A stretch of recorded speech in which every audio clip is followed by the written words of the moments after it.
दोस्तों, अगर आपके अपराजिता के पौधे की पत्तियां भी पीली होकर गिरने लगी है, फूल आने बंद हो गए और आप चाहते हैं कि आपके अपराजिता का पौधा फिर से दोबारा से हरा भरा और घना हो जाए, तो वीडियो खास आपके लिए है। तो वीडियो स्टार्ट करते हैं। नमस्कार दोस्तों, अपराजिता के पौधे को शास्त्रों में बहुत ही शुभ पौधा माना गया है। इसे शंखपुष्पी भी कहा जाता है।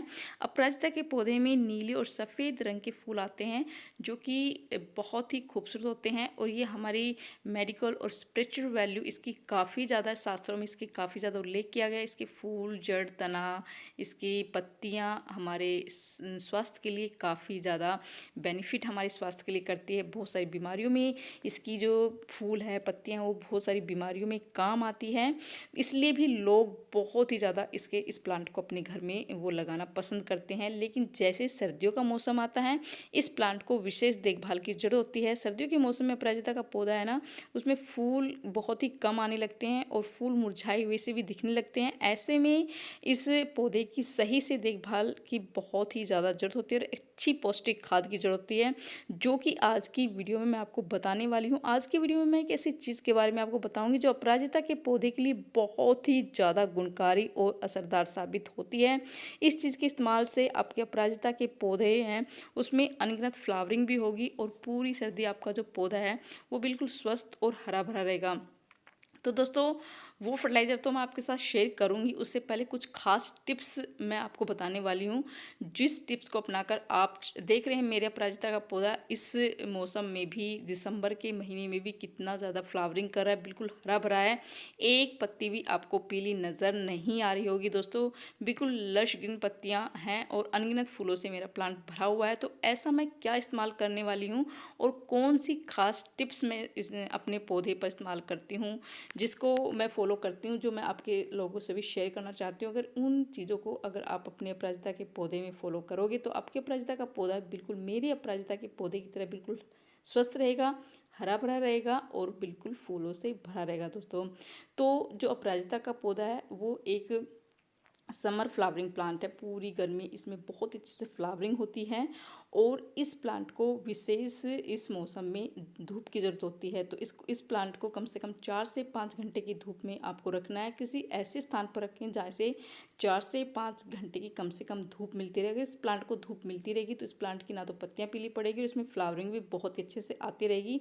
दूसरी टिप दोस्तों, मैं पानी की बात करती हूँ कि पानी का विशेष ध्यान रखना है, क्योंकि एक श्रावण मास का प्लांट है। श्रावण मास में बहुत तेज़ी से फ्लावरिंग होती है, काफ़ी ज़्यादा बूसी भी हो जाता है। तो पानी का विशेष आपको ध्यान रखना है कि इसमें लगातार जो है ना पानी की कमी नहीं होने देनी है। अगर इस प्लांट में पानी की कमी होगी तो भी इस प्लांट की पत्तियाँ वो पीली पड़नी शुरू हो जाएगी और हमारे प्लांट में फ्लावरिंग नहीं होगी। तीसरी टिप दोस्तों, इस तरह की फलियाँ हमारे पौधे पर बन जाती है। आपने देखा होगा इस तरह की फलियाँ हमारे पौधे पर बन जाती हैं। इन फलियों में इसके बीज होते हैं, तो इन फलियों को हटाना बहुत ही ज़्यादा ज़रूरी है, क्योंकि इन फलियों में बीज होते हैं और प्लांट अपनी पूरी एनर्जी इनके अंदर जो बीज होते हैं उनको पकाने में लगा देता है, जिससे प्लांट है ना बिल्कुल बेजान सा हो जाता है, मुरझाया सा हो जाता है और इसकी पत्तियां हो पीली पड़नी शुरू हो जाती है। क्योंकि प्लांट में कोई एनर्जी होती ही नहीं है, जो भी हम खाद वगैरह डालते हैं वो पूरी जो एनर्जी है प्लांट अपनी इन बीजों को पकाने में लगा देता है।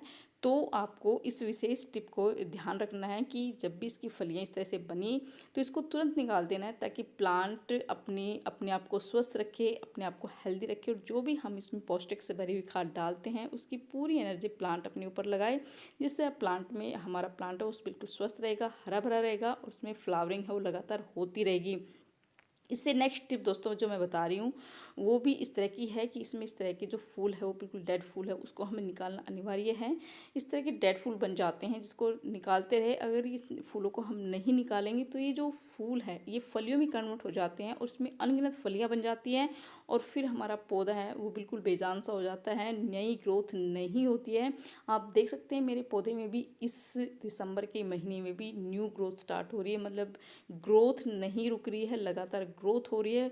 ग्रोथ होने का मतलब है हमारा प्लांट बिल्कुल स्वस्थ है, हरा भरा रहेगा और आगे भी इसकी जो ग्रोथ है वो चलती रहेगी। दोस्तों, अब बात करते हैं फर्टिलाइज़र की कि फर्टिलाइज़र हमें कौन सा देना है। तो फर्टिलाइज़र देने से पहले आपको अपने प्लांट की गुड़ाई बहुत ही ज़रूरी करनी है। वैसे तो प्लांट अभी सर्दियों में जैसे से क्या होता है कि प्लांट में फंगस वगैरह बहुत जल्दी लग जाता है। तो कम 15-20 दिन में अपने प्लांट की गुड़ाई करते रहे, जिससे हमारे प्लांट की जो जड़ों को ऑक्सीजन लगातार मिलता है, जिससे हमारे प्लांट है वो स्वस्थ रहे।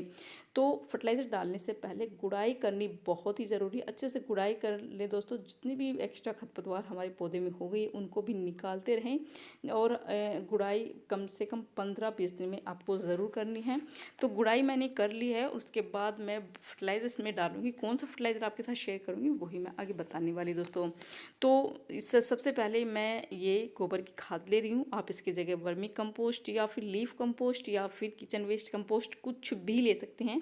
मैं गोबर की खाद ले रही हूँ दोस्तों। तो 2 मुट्ठी गोबर की खाद आपको लेनी है। ये बिल्कुल पोषक तत्व से भरी हुई खाद है, हमारे पौधे के लिए इस टाइम पर बहुत ही अच्छा काम करेगी। दूसरी चीज़ मैं हल्दी ले रही हूँ दोस्तों, जो कि आपके किचन में बहुत ही आसानी से मिल जाएगी। हल्दी में बहुत सारे गुण होते हैं।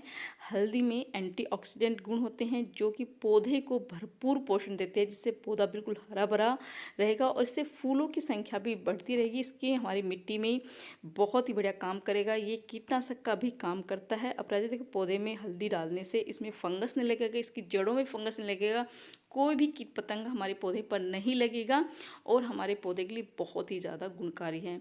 दूसरी चीज़ मैं चाय पत्ती ले रही दोस्तों। चाय पत्ती जो है ना मिट्टी को एसिडिक बनाती है और अपराजिता के पौधे को एसिडिक मिट्टी बहुत ही पसंद है। दूसरा ये कि चाय पत्ती में नाइट्रोजन की मात्रा काफ़ी ज़्यादा होती है, हमारे पौधे की पत्तियों को लचकीन बनाएगा और हमारे पौधों को भरपूर पोषण देगा। तो आप इन 2 चीज़ों का इस्तेमाल कर ले। मतलब इसमें आप कोई भी कंपोस्ट ले लीजिए 2 मुट्ठी, इसमें आप एक आधी चम्मच हल्दी पाउडर और आधी चम्मच फ्रेश चाय की पत्ती वो डाल दीजिए और इसको अच्छे से मिक्स करके आप अपने पौधे की मिट्टी में डाल दीजिए दोस्तों। बहुत ही बढ़िया काम करेगा।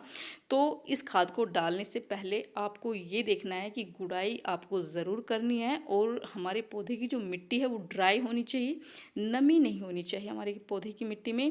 और उसके बाद हम 1 दिन बाद रुक के इसमें पानी डालेंगे और आप देखेंगे आपका पौधा बिल्कुल स्वस्थ हो जाएगा। जो पत्तियां पीली पड़ने झड़ने की जो समस्या है वो बिल्कुल ख़त्म हो जाएगी और आपका पौधा बिल्कुल स्वस्थ लश ग्रीन पत्तियों से भरा हो जाएगा और उसमें अनगिनत फूल आपके पौधे पर इस मौसम में भी आते रहेंगे, जैसे मेरे पौधे में आ रहे दोस्तों।